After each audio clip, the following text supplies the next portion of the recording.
Ay, pangalan po ng dakilang Panginoong Jesucristo, sa mapagpalang maulan na hapon sa bawat isa sa atin. Ito po tayo sa ikalawang bahagi na kung saan ating pong binabasa at pinaaral at binibigyan ng buhay ang bawat sitas na ipinagkakaloob sa bawat gawain. Ngayon po dapat tayo dito sa pangalawang sitas. Sabi po sa Ebanghelyo ni San Lucas, sa Kapitulo 13, versikulo 22 hanggang 30, ang sabi po ganito: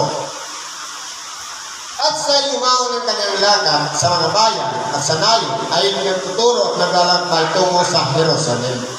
At may isang nagsabi sa kanya, Panginoon, kakaunti baga ang nangaliligtas? At sinabi niya sa kanila. Ngayon po, kung titignan po natin, habang ang ating dakilang Panginoon ay nasa kanyang ministeryo sa pangangaral ng salita ng Diyos at sa pagtuturo sa mga tao at sa pagpapagaling ng mga may karamdaman. Ngayon po, meron lumapit sa kanya. Ang tanong, kakaunti baga ang mga liligtas? Tanungin po natin ang ating mga sarili. Sa tingin po ba natin tayo liligtas na? Sa tingin po ba natin kasama na tayo doon sa iniligtas ni Kristo? Kung dito po, maunawaan natin sa ating sarili kung paano natin makikilala si Kristo at makikilala rin niya tayo. Dahil ang tunay na ligtas na kilala ni Kristo at kilala din natin siya. Sa makatuwid, hindi na tayo panghihinaan ng loob. Dahil alam na natin, yung future natin na tayo ligtas na. Kaligtasan ba saan? Sa buhay lamang dito sa ibabaw ng sanlibutan? Na hindi tayo mapahamak maghapon? O hindi tayo mapahamak sa isang buwan, sa isang taon, o sa buong buhay natin hanggang sa kamatayan? O kaligtasan ba doon sa buhay na walang hanggan? Na hindi na tayo dadanas doon sa nalalapit na pagdurusa na inihanda naman ng Diyos doon sa mga kampanasan at mga hindi nagsisunod sa kalooban ng Diyos. Alin po ba yung kaligtasan doon? Ang pinakauna dito yung kaligtasan na yung kasiguraduhan na kumbaga, pagkatapos na natin tanggapin si Kristo sa ating buhay, na bago na tayo, nagpapatuloy na tayo, dapat ang ating pinapraktis papunta na sa kasakdalan o perfeksyon o pagiging ganap. Sa makatuwid, marunong na tayo umunawa sa kapwa. Kapag nilibag tayo ng ating kapwa, ipinapanalangin natin sila. Kapag tayo ay ninunuhani, hindi tayo gumaganti sa kanila, kundi dapat pinahabaan natin ang ating pag-iisip na kinakailangan unawain ang bawat isa. Paano kung halimbawa, ang ginagawa pa rin natin pakikialam sa buhay ng may buhay? Paghatong sa kapwa, ibig sabihin, wala pa sa atin ang kaligtasan. Dahil nabubuhay pa tayo sa ating kalagayan na mapanghusga. Pero kung tayo po may ginawang kamalian ng kapwa, tinulungan natin para makahango doon, ibig sabihin, kasama na tayo doon sa naligtas. Dahil meron na tayong kaliwanagan ng pag-iisip, nauunawaan na natin ang aral, na meron na tayong pagpapahalaga sa ating mga kapwa. Yun po yung susi na makikilala na natin na tayong ligtas na dahil ang ginagawa na natin perfeksyon, kasagdalan. Sa makatuwid, marunong na tayong mag-control sa sarili, hindi na tayong magagalitin, hindi na tayong naglalagay ng puot sa ating kapwa, pag-ibig na umiiral. Kapag yan po ang nagahal sa bawat tao, sa makatuwid, wala ka ng kaaway, wala ka ng kagalit, lahat kapatid. Sa makatuwid, yun ang pamamaraan na nasecure ka na ng Diyos na ikaw ay ligtas na. Ang tanong mo, kakaunti ba o marami? Ang sabi dito, nagpilit kayong magsipasok sa pintuang makipot sapagkat sinasabi ko sa inyo marami ang nagsisikap na pumasok at hindi mangyayari. Pag sinabing magsipilit o magpilit, Ibig sabihin, bawat isa sa atin ang gagawa ng pasya o desisyon. Hindi pwedeng pilitin mo sila, magpilit ka sa iba, kundi magpilit kayo. Ibig sabihin, bawat isa sa atin magpipilit. Paano tayo magkakapilit sa ating pagsunod sa kalooban ni Kristo? Meron tayong kalayaang gumawa ng iba-ibang bagay. Pag sinabing makipot ng pintuan, marami ng limitasyon. At kung halimbawa dati, kapag nagagalit ka, galit ka talaga hanggang mamatay, galit na galit ka. Hindi ka marunong magpatawad. Ibig sabihin, nandun ka pa doon sa kapahamakan. Pero kung nagpilit ka na pumasok sa pintuan, kapag nagalit ka, dapat hindi mo na panulubugan ng galit ang iyong kapwa. Dahil alam mo, ang purpose mo, kaligtasan.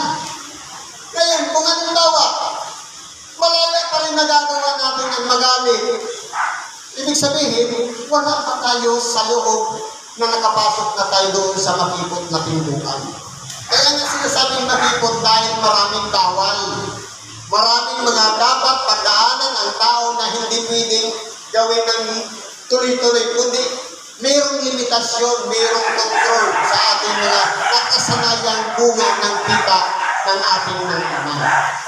Sa pagkatuwid, hindi na nasusunod yung kita ng laman, kundi yung kalooban ng Espiritu. Na dapat mabuhay tayo ayon sa Espiritu at hindi na sa layaw o hinig ng ating kita ng laman. Sa pagkatuwid, hindi na tayo madaya, hindi na tayo madadalitin, hindi na tayo marunong mapuot, hindi na tayo nananaghili, o hindi na tayo, kumbaga, kapag ginawan tayo ng kasamaan ng ating kapwa, marunong na tayo umunawa sa kanila. Iyon po yung makipot na pintuan na mahirap gawin, pero kinakailangan natin ipilit ang ating sarili dahil kaya natin gawin, tayo po ang magpapasya para magawa natin yan. Hindi po yung iba, dahil sa pag-unawa po ng bawat isa, kung sa pamamagitan ng pagpilit na yan sa pintuan, maraming bawal na kinakailangan hindi mo dapat gawin, ibig sabihin, ito na yung sinasabi ni Kristo na pintuan ng mga tupa. Kaya kung sabi dito, nagpilit kayo magsipasok sa pintuan makipot. Bakit po? Marami ang nagsisikap na pumasok at hindi mangyayari. Kaya kailangan natin pagsikapan.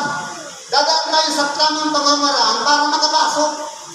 Kaya kung halimbawa, tayo po ay madaya sa ating kapwa, dapat po, nung pumasok tayo doon, kapag tayo po ay nagtitinda, ang tamang timbangan na yung binibili natin sa ating kapwa.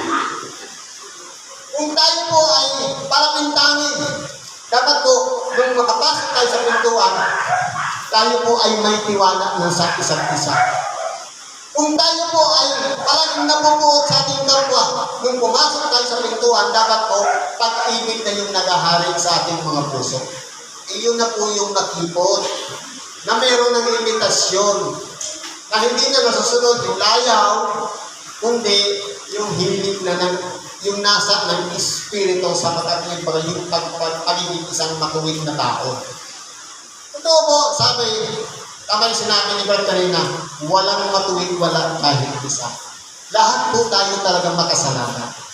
Lamang, sabi nga, kayo'y malilinis na sa pamamagitan ng mga salita na aking sinalita. Ibig sabihin, kapag nagsalita si Kristo, yung mga araw na ating pinapakinggan sa bawat gawain, doon po tayo malilinisan. Yun po yung magiging daan para mapatawad ang ating mga kasalanan.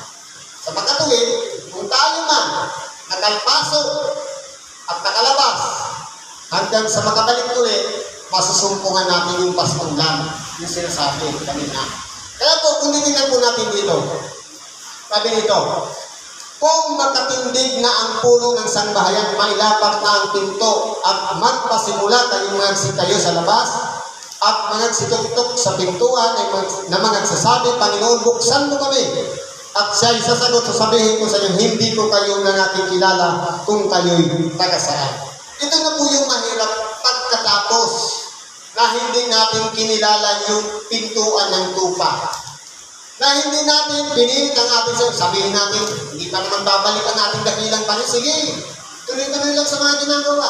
Pero yung may pag-iingat na, sisikapin ang makapasok sa pintuan dahil sa oras na isara, wala nang chance para makapasok.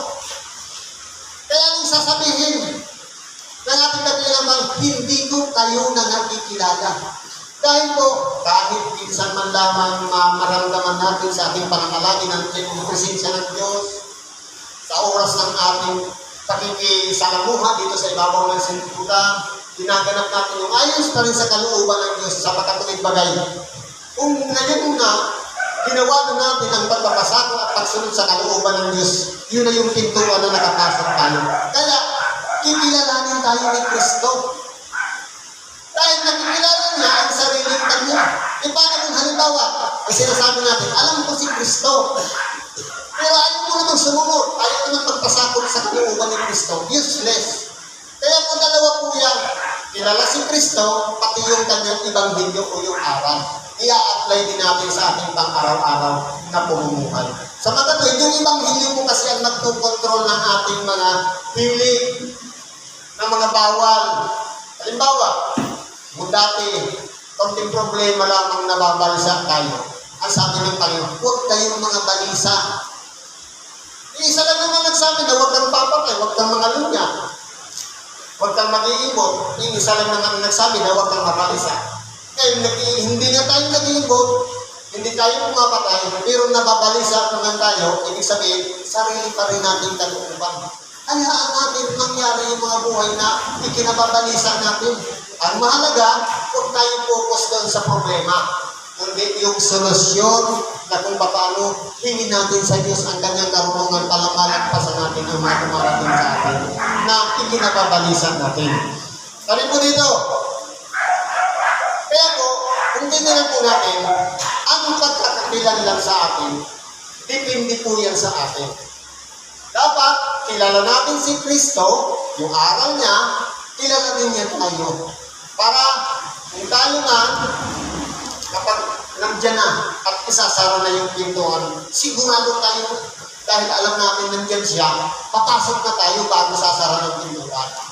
Yun po yung importante doon, masecure natin yung ating mga sarili. Kung nagkagayon, simulan ninyong sabihin, nagsikain kami at nagsinong sarap mo, at nagturo ka sa aming mga lansangan, at sasabihin niya, sinasabi ko sa inyo, hindi ko kayo nakikilala kung kayong tagasan, magsilayo kayo sa akin kayong lahat ng manggagawa ng kalikuan. Kaya po kung titingnan po natin dito, wala na pong apelasyon. Hindi po natin pwedeng sabihin, nagsikain kang kasama mo, nangaral ka, kasama namin. Hindi na po pwede tayong mag-appeal doon kapag nasaka na yung pintuan. Kaya po, ang pinaka-purpose dito, dapat habang bukas pa ang pintuan, magsipilit na tayong pumasok. Dahil kapag nakasara na yan, kahit sabihin pa natin nakasama natin si Kristo nangaral tayo, o nangaral siya nakasama natin, kapag sarado na, wala nang chance para pumasok yung mga nasa labas. Kaya hindi na po epektibo yung apelasyon. Kundi habang bukas pa, tayo'y magsipilit ng kahit mahirap man. Pero kinakailangan tayong mga dapat na isang bisyo na hilig natin, mga bisyo at kung ano mga ating ginagawa, nakasanayan natin, kung hindi pa natin kilala si Kristo, kinakailangan magpilit na tayo, mag-control na tayo ng ating mga sarili. Ano mangyayari sa mga hindi nakapasok? Yan na nga ang pagtangis at ang pananalig ng mga ngipin. Kung makakita ninyo si Abraham, si Isaac at si Jacob at ang lahat ng mga propeta sa kanan ng Diyos, at kayo'y palalabasin. Kaya kung titingnan po natin, nasa bawat isa ang pagkakakilanlan ng sarili kanya. Kaya po kung sa tayo'y tinatanggap ni Kristo na sariling kanya, sabi nga, mangyari ang iyong kalooban. Huwag ang sa amin. Let thy will be done. Palagi yan ang pinakabuto ng bawat isa sa atin. Umulan man, punta ko ng templo. May karamdaman ng punta ako ng templo. Sa magkatuloy, kung yan ang nasa isipan natin, nasusunod natin yung kalooban ni Kristo. Kasama-sama tayo sa bawat araw ng gampanin para makinig ng Ebanghelyo. At dito, at sila ay magsisipanggaling sa silanganan, sa kaluluran, sa timugan, sa hilagaan, at magsisiupo sa kaharian ng Diyos. At narito, may mga huling magiging una at may mga unang magiging huli. Sa makatuwid, ang kalayaan na ibinibigay sa tao mula hilagaan, timog, kanluran at silangan, lahat ng tuyan ay welcome sa pagpasok sa pintuan o makipot na pintuan. Pero po, sabi dito sa ulit, may mga huli na nagiging una. May mga matagal na nabubuhay dito sa ibabaw ng lupa. Ngayon lang nag-decide na magpasakop kay Kristo. At meron namang baguhan, bata pa, palagi nang nagsisimba. Sa makatuwid, hindi po pasihan ang edad ng pagkakilanlan kay Kristo.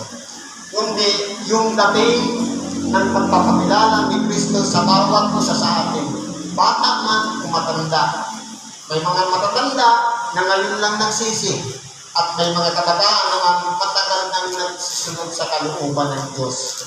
Yan po ang ibig sabihin niya na may mga mauna na magiging huli. Una silang ipinanganak, pero huling tumanggap kay Kristo. At meron namang huling na ipinanganak, sabihin natin 12 anyos pa lang ngayon, pero nag-decide na magpasakop kay Kristo. Kaya, habang bukas ang pintuan, pagsikapan natin magpili na pumasok sa makipot na pintuan.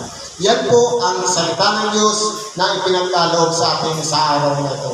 Kaya po, sa may mga malaya pang ginagawa, ang kita ang laman, hindi pa huli ang lahat, kundi magpilit pa tayong pumasok sa pintuan.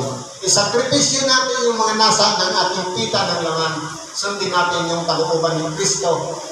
Kilalanin natin si Kristo, yung kanyang aral, at hayaan natin kilalanin din ni Kristo ang kalooban ng ating puso kung ano ba ang nananahan dyan. Kasalanan ba o pag-ibig na sa makatuwing bagay nakahari sa ating mga buhay. Naway ang sa pamamagitan ng araw natin na pakinggan sa oras na ito, ano po ang naging karaingan natin? Kahilingan man sa Diyos, ipagkatiwala natin lahat sa Kanya. Karamdaman man ang hingin natin, kagalingan. Kung tayo man ay nakapakinig ng salita ng Diyos, ito na yung simula para tayo ay makapasok sa pintuan magiging. Salamat sa Diyos at ipagkatiwala natin lahat sa Kanya. At isang magandang hapon sa bawat isa.